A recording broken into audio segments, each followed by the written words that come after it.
लोकसभा का रुख करते गृह मंत्री अमित शाह को सुनते हैं। माननीय अध्यक्ष जी, मैं सबसे पहले तो आपका धन्यवाद देना चाहता हूं कि आजादी के बाद जो कुछ राष्ट्र के जीवन में महत्वपूर्ण प्रस्ताव आए हैं, उसमें से एक प्रस्ताव श्री राम जन्मभूमि पर मंदिर के निर्माण का, उसमें मुझे मेरे विचार रखने के लिए आपने मौका दिया, इसलिए हृदय से मैं आपका धन्यवाद करना चाहता हूं।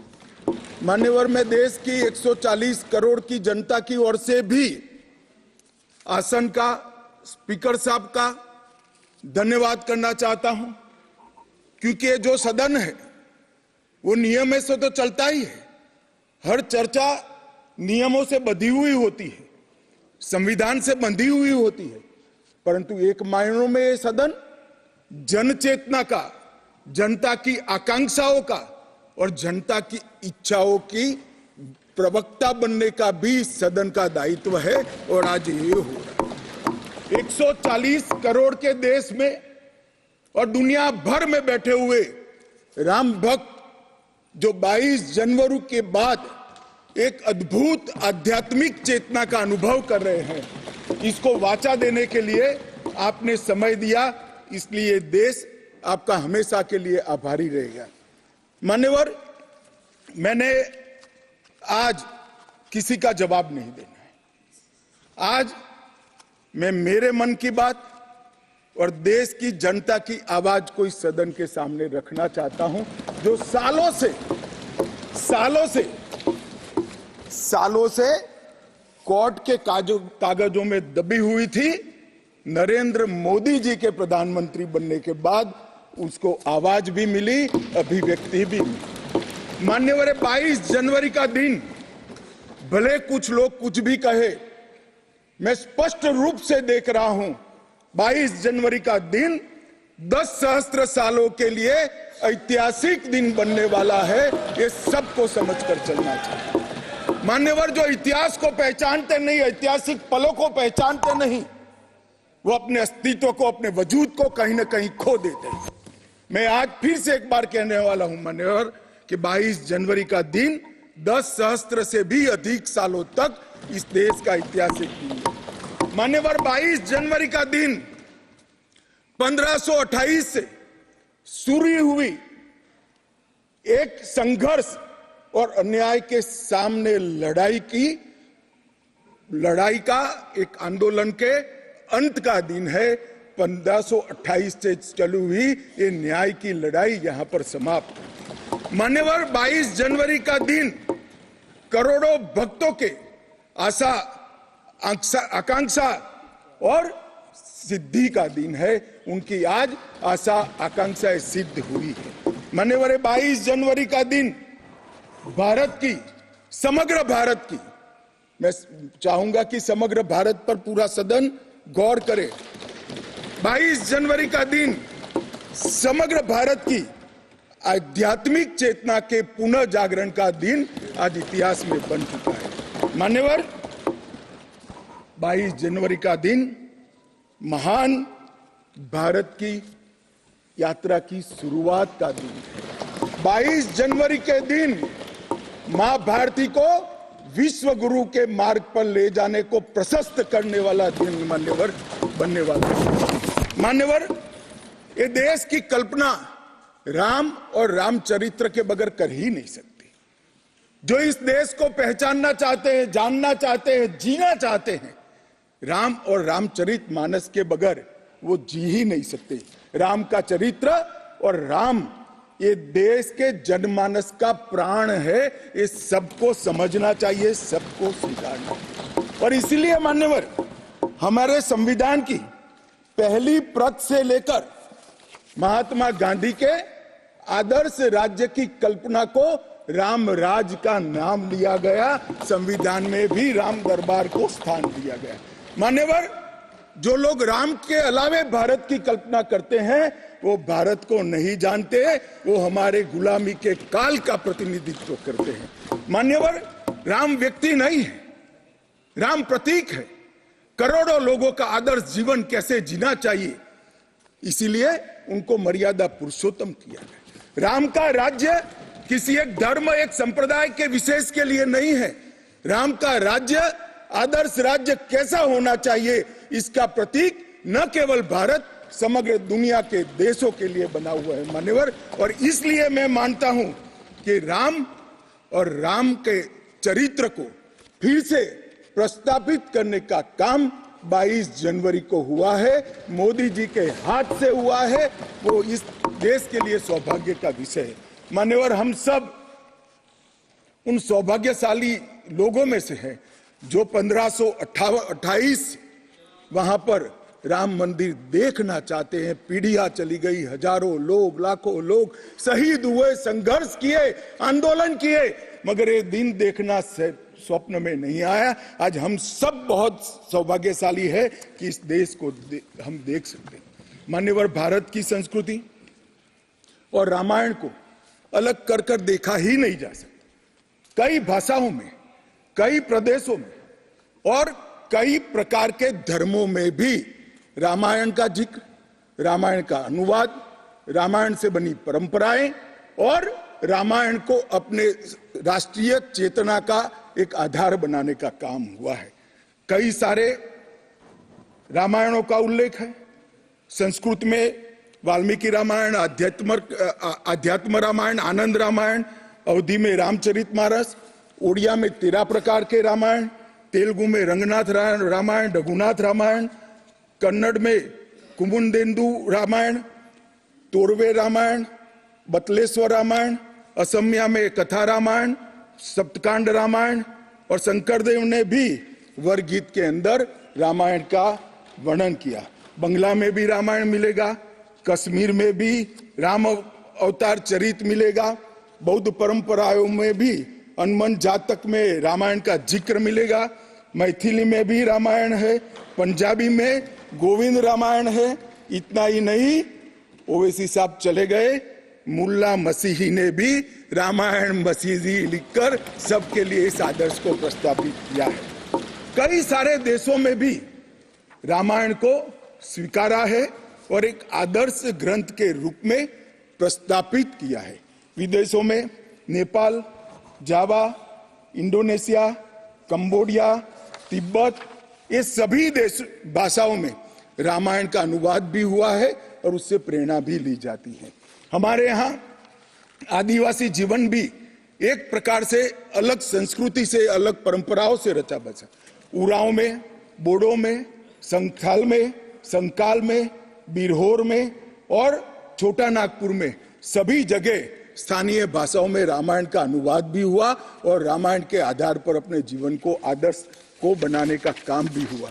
मान्यवर, राम और रामायण से अलग इस देश की कल्पना हो ही नहीं सकती। मान्यवर, है जो राष्ट्र की इच्छा की परिपूर्ति सम्माननीय मोदी जी के हाथ से 22 जनवरी को अभिजीत मुहूर्त में हुई है। ये लड़ाई 1528 से लड़ी जा रही है। दशकों तक ये लड़ाई चली मान्यवर, दशकों तक लड़ाई चली। लगभग 1858 से कानूनी लड़ाई चल रही है। जब से अंग्रेजों का शासन था, 330 साल के बाद कानूनी लड़ाई का आज अंत आया है और रामलल्ला अपने गर्भगृह के अंदर विराजमान हुए हैं। मान्यवर, 330 साल के बाद और 1528 से एक लंबा जो आंदोलन चला उसकी समाप्ति हुई है और देश की आध्यात्मिक चेतना की जागृति हुई है। मान्यवर, मैं इतना ही कहना चाहता हूं, ये आंदोलन से अनभिज्ञ होकर कोई इस देश के इतिहास को पढ़ ही नहीं सकता। आज से नहीं, 1528 से हर पीढ़ी ने इस आंदोलन को किसी न किसी स्वरूप से वाचा दी और ये मामला लंबे समय तक अटका रहा, भटका रहा, लटकता रहा। आज मोदी जी के समय में ही इसको परवान चढ़ना था, इस स्वप्न को सिद्ध होना था और आज देश स्वप्न सिद्ध होता हुआ दिखा है। मान्यवर, राम जन्मभूमि का जो इतिहास है ये बहुत लंबा है। अनेक राजाओं, संतों, निहंगों अलग अलग संगठनों और कानून विशेषज्ञों ने ये लड़ाई में योगदान दिया है। मैं आज ये 1528 से 22 जनवरी 2024 तक की संपूर्ण कानूनी और युद्धों की और आंदोलनों की लड़ाई को, ये सभी योद्धाओं को बहुत विनम्रता से स्मरण करना चाहता हूं।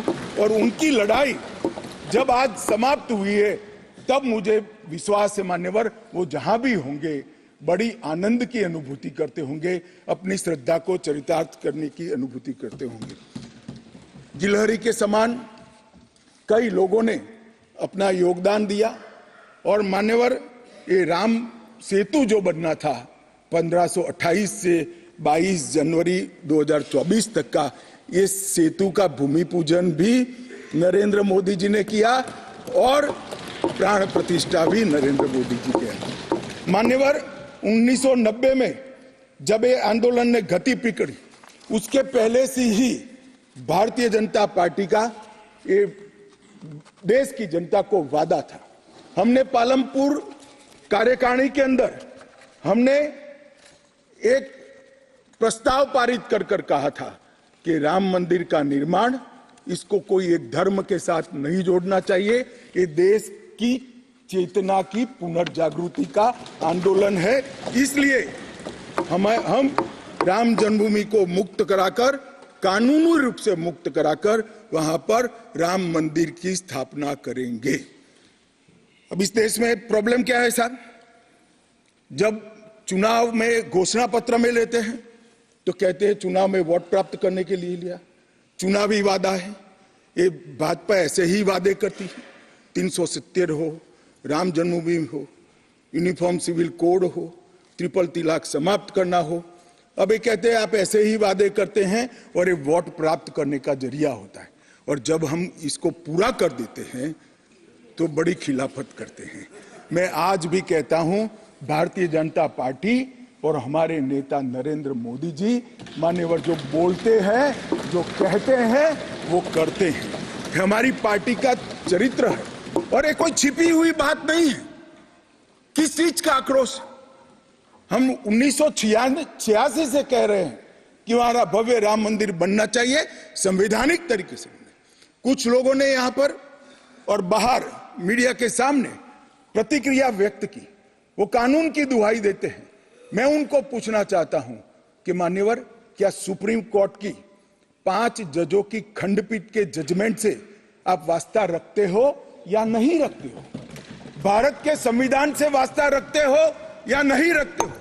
किसी ने अगर सुप्रीम कोर्ट की अवहेलना कर वहां पर मंदिर बनाया होता तो आप कुछ भी कह सकते थे, मगर जब देश की सर्वोच्च अदालत के 5 जजों की खंडपीठ ने, और जिसकी अध्यक्षता स्वयं चीफ जस्टिस ऑफ इंडिया और आने वाले 4 चीफ जस्टिस कर रहे थे, ऐसी महत्वपूर्ण बेंच ने जब ये निर्णय लिया, तब आप कैसे कन्नी काट सकते हो? मान्यवर, निर्णय पसंद हो तो स्वीकार कर लेना, सुप्रीम कोर्ट का सम्मान करना, और कोई निर्णय पसंद ना आए तो सुप्रीम कोर्ट के भी बड़ा बूढ़ा करना, ये ठीक नहीं है मान्यवर। सुप्रीम कोर्ट के निर्णय ने आज पूरी दुनिया में भारत के पंथ निरपेक्ष चरित्र को उजागर किया है।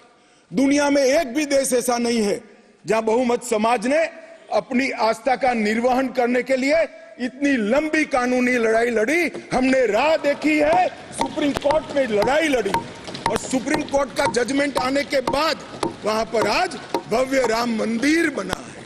मान्यवर, जो बोल रहे हैं उनको भी सब मालूम है कि क्यों बोल रहे हैं। मैं आज फिर से कहना चाहता हूं, हमारे गुजरात में एक कहावत है, हवन में हड्डी नहीं डालनी चाहिए। पूरा देश जब आनंद में डूबा है, पूरा देश आध्यात्मिक चेतना की जागृति का अनुभव हो रहा है, भैया स्वागत कर लो, साथ में जुड़ जाओ, इसी से देश का भी भला है और सबका भला है। मान्यवर, एक लंबी लड़ाई के बाद स्थगितता में पड़े हुए मामले को नरेंद्र मोदी जी ने एक युग परिवर्तन करने के लिए, जब मोदी जी को देश की जनता ने लंबे समय के बाद और कांग्रेस के बगैर किसी दल ने पहली बार पूर्ण बहुमत के साथ प्रधानमंत्री बनाना, तब से ये लड़ाई शुरू हुई। मान्यवर 14 से 19 तक राम जन्मभूमि मंदिर की लड़ाई चली, उसका ट्रांसलेशन हुआ, सालों लगे, लाखों पेज का अनुवाद हुआ, अनुवाद होकर कोर्ट के सामने गया, बीच में चुनाव आ गया, कोर्ट ने माना कि चुनाव के वक्त फैसला देंगे तो इसको शायद अलग दृष्टि से देखा जाएगा, कोई बात नहीं। चुनाव के बाद फिर से मोदी जी आ गए और फिर केस चला और अंततोगत्वा जब कोर्ट ने न्याय किया तब 5 अगस्त 2020 को 19 को मोदी जी ने इसकी नींव रखकर इसकी शुरुआत। मान्यवर, ये जो 20 से 24 की यात्रा है वो 20 से 24 की यात्रा भी समझनी चाहिए। राम जन्मभूमि का आंदोलन ऐसे ही नहीं चला, इसके साथ हर गांव, हर घर में हर करोड़ों राम भक्त, अनेक संगठन, भारतीय जनता पार्टी, राष्ट्रीय स्वयंसेवक संघ समेत घर घर गए, शिला लेकर गए, पूजा की और वो पत्थर को राम मंदिर की शिला बनाकर अयोध्या तक पहुंचाने का काम।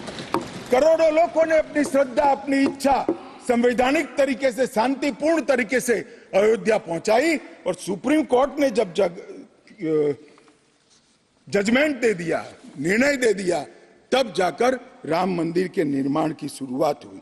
अडवाणी जी ने सोमनाथ से अयोध्या यात्रा भी की और इसके साथ साथ निहंगों ने शुरू करी हुई लड़ाई, अशोक सिंघल जी जो चरम सीमा पर ले गए थे, अडवाणी जी ने जन जागृति की और मोदी जी ने जन आकांक्षा की पूर्ति कर कर एक आध्यात्मिक चेतना का जागरण कर दिया। मान्यवर, ये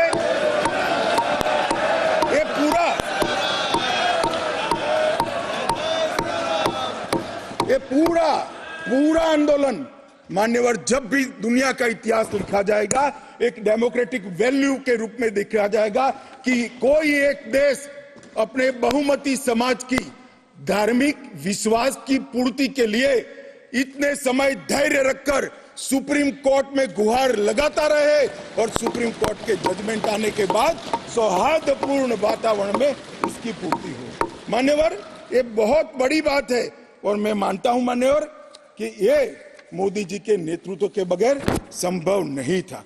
मान्यवर, मैं इतना ही कहना चाहता हूं कि जब राम मंदिर का निर्माण हो रहा था तब और जब जजमेंट आया तब कई लोग आगास लगा रहे थे, कई लोग अनुमान कर रहे थे इस देश में रक्तपात हो जाएगा, इस देश में दंगे हो जाएंगे, इस देश में धर्म के बीच में बड़े विवाद होंगे।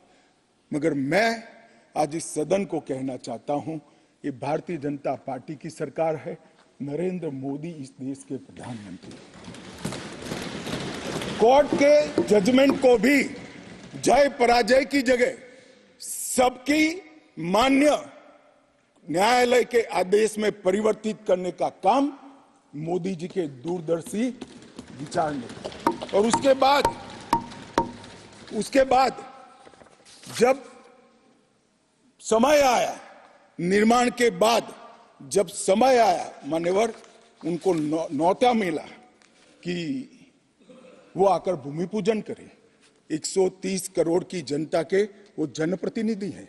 न्यास ने उनको नेतृत्व करने का, जनता का प्रतिनिधि है नाते जब मौका दिया शिलान्यास करने का, तब मोदी जी के जो पूरा आचरण है इसको ध्यान से देखना चाहिए। मान्यवर, वो आचरण आने वाले अनेक सैकड़ों सालों तक दुनिया के सामने रहेगा और दुनिया के सामने इससे कई लोगों को प्रेरणा भी मिलेगी। मान्यवर, हम सब ने आचार्य गोविंद देव गिरि जी ने जो वक्तव्य दिया वो सुना है। मोदी जी को जब मौका मिला तब उन्होंने रामानंदी समाज के, संप्रदाय के और वैष्णव संतों से पूछा कि भाई प्राण प्रतिष्ठा करनी है, किसी संसारी ने करनी है, तो इसके यम नियम, इसके लिए किस प्रकार की उपासना करनी चाहिए, और जो संतों की ओर से सुझाएगा उससे भी अनेक गुना कठोर 11 दिन का व्रत इस देश के प्रधानमंत्री। मान्यवर, 11 दिन तक सैया पर नहीं सोना, 11 दिन तक केवल नारियल पानी के साथ उपवास करना, 11 दिन तक पूरा समय राममय, राम भक्ति में रचे बसे रहना और पुरुष जीवन की उस वक्त की हर सांस को राम के साथ जोड़कर राममय बनकर प्राण प्रतिष्ठा करना। मान्यवर, ये 11 दिन में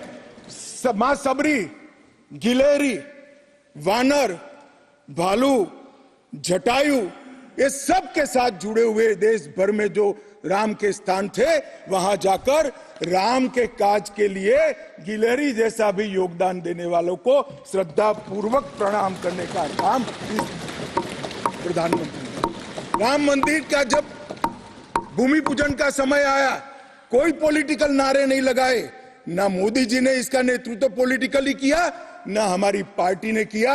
हर रोज एक राम का भजन अलग अलग भाषा में ट्वीट कर एक भक्ति का आंदोलन शुरू किया। मान्यवर, इस देश में कई सारे भक्ति के आंदोलन खड़े हुए हैं, ढेर सारे आंदोलन खड़े हुए। मान्यवर, इस देश में भक्ति का आंदोलन कोई नया नहीं है। मान्यवर, मीरा ने चलाया, गुजरात में नरसिंह मेहता ने चलाया, रामानंद ने चलाया, एकनाथ और ज्ञानेश्वर ने चलाया, शंकरदेव और माधवदेव ने असम में चलाया, चैतन्य महाप्रभु ने चलाया, समर्थ रामदास ने चलाया।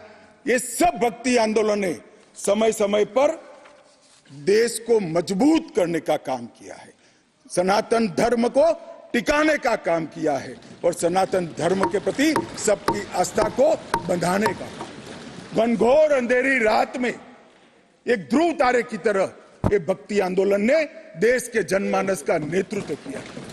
भारत के ही छोर में 10 सिख गुरुओं ने अनेक प्रकार के बलिदान, एक दशम पिता ने तो अपना सर्वस्व दान कर दिया। इस प्रकार के त्याग की भी इस देश की परंपरा रही, परंतु ये समग्र भारत के हजारों साल लंबे सांस्कृतिक और राजनीतिक इतिहास में एक शासक ने, एक जनता के व्यक्ति ने, एक जनता के प्रतिनिधि ने अपने यम, नियम, तप और उपासना से भक्ति चेतना की जागृति की, तो इसका एकमात्र घटना नरेंद्र मोदी जी ने की। और मैं तो स्वयं अनुभव कर रहा हूं। मैं उस दिन बैठा था लक्ष्मी नारायण मंदिर में, दिल्ली में बिरला मंदिर में। जो जनता थी, जो लोग थे, सबकी आंखों में आंसू थे। पूरा देश राममय हो गया था और जय श्री राम के नारे लगा रहा। मान्यवर, मोदी जी ने बड़ी शालीनता के साथ विजय के, पराजय के कोई भाव के बगैर जय श्री राम के युद्ध के नारों से पूरी दुनिया जानती है। जय श्री राम की वानर सेना का युद्ध का घोष था, पूरी दुनिया जानती है। जब संघर्ष चला तब जय श्री राम चला और मंदिर बना तो जय सिया राम हो गया। संघर्ष से भक्ति की यात्रा पूरे देश को आगे ले जाने वाली यात्रा है। मान्यवर,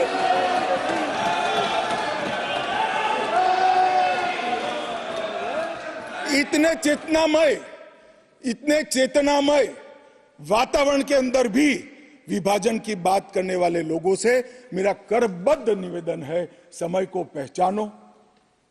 पहचानो, एकता के संदेश को स्वीकारो और आगे देखकर चलना शुरू करो। भारत की और हम सब की भलाई है। मान्यवर, ये बहुत बड़ा संदेश मोदी जी ने दिया है और मैं फिर से एक बात कहना चाहता हूं, जिसने संन्यास नहीं लिया है, जो सन्यासी नहीं है, जो किसी पंथ संप्रदाय का उपदेशक नहीं है, ऐसा व्यक्ति और जो देश का शासक है, प्रधानमंत्री है, प्रधान सेवक है, ऐसा व्यक्ति आध्यात्मिक चेतना, भक्ति की चेतना खड़े है। ये दुनिया में ऐसी मिसाल शायद ही कहीं नहीं मिली। मान्यवर, मैं ये जरूर कहना चाहता हूं, इस सदन में खड़े होकर गौरव के साथ कहना चाहता हूं कि मोदी जी मेरे नेता है, मेरे पार्टी के नेता है, मेरे पार्टी के प्रमुख नेता है।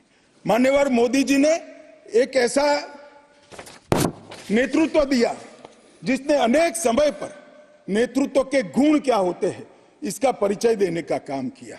अच्छे समय में भी किस प्रकार से संयम रखना चाहिए इसका एक उदाहरण स्थापित करने का काम किया और हर समय पर निर्भयता के साथ संवेदनशील, सजग, और जन भावनाओं को समर्पित नेतृत्व कैसा होता है इसका उदाहरण दिया।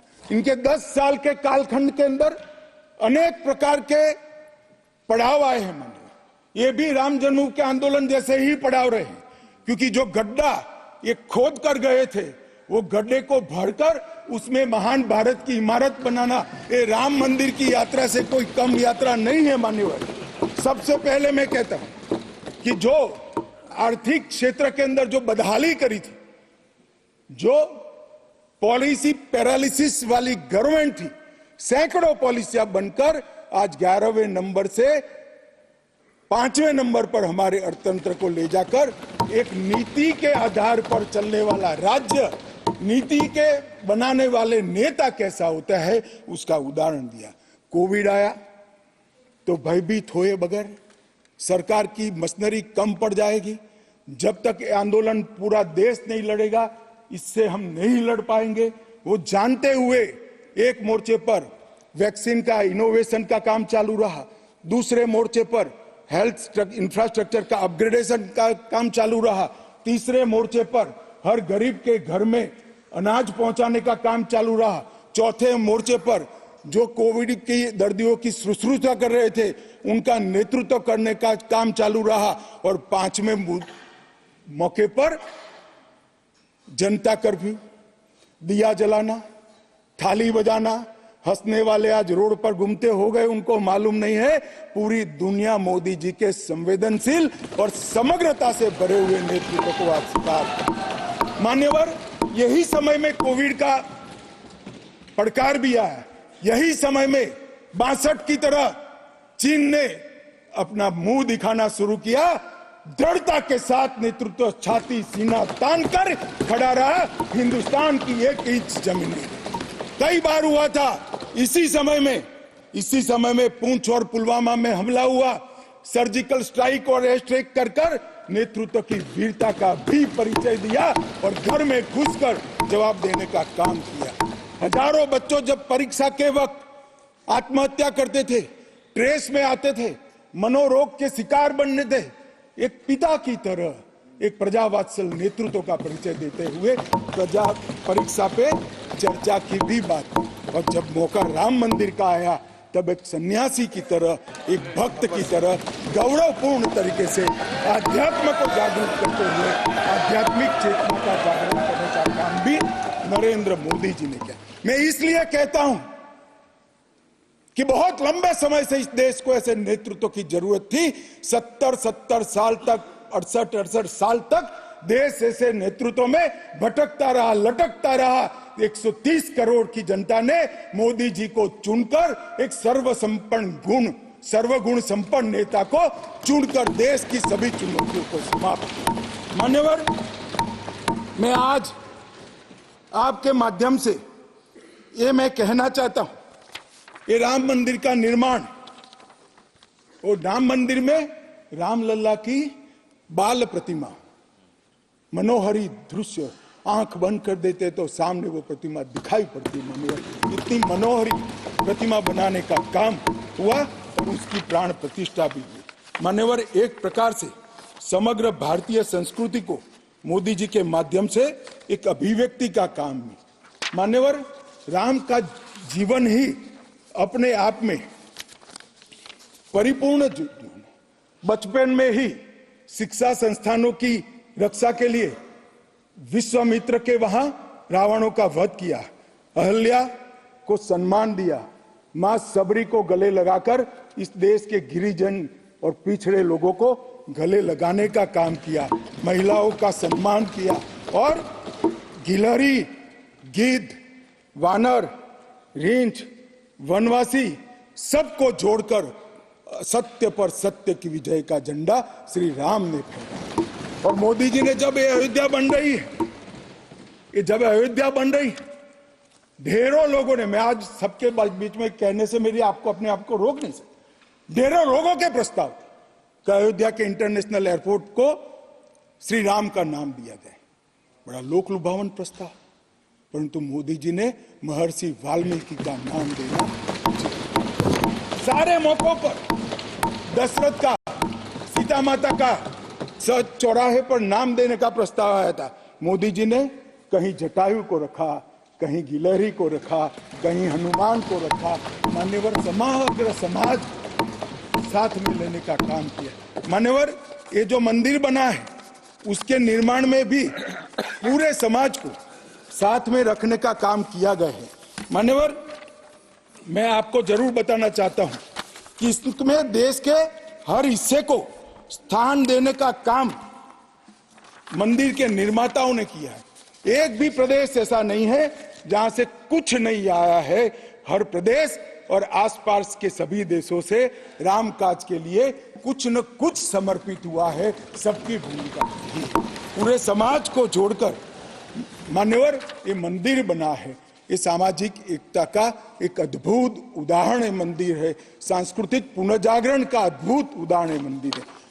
मान्यवर अयोध्या में राम मंदिर विध्वंस के सामने विकास का विजय है। मान्यवर अयोध्या में राम मंदिर धर्मांधता के सामने आध्यात्मिकता और भक्ति का विजय। मान्यवर भारत के गौरवमय युग की ये शुरुआत है। आत्मनिर्भर भारत और विकसित भारत का रास्ते का प्रशस्तीकरण का पॉइंट है और भारत माता को विश्व गुरु बनाने के रास्ते की मान्यवर शुरुआत है। मैं जरूर मानता हूं कि सालों से सदियों से इस देश के प्रेरणा पुरुष रहे, जिनके चरित्र से न केवल इस देश पूरी दुनिया संदेश लेती है, ऐसे प्रभु श्री राम को मूर्ति का अपने निज घर में स्थापन से इस देश का जो नया युग शुरू हुआ है ये बहुत शुभांकर होगा और आने वाले दिनों में 2024 में भी मोदी जी के नेतृत्व में यहाँ सरकार बनेगी और ये शुभांकर शुरुआत हुई है, उसको गंतव्य स्थान पर ले जाने का काम करेगी। मान्यवर मेरा बहुत बहुत धन्यवाद। मेरे शब्द और विचार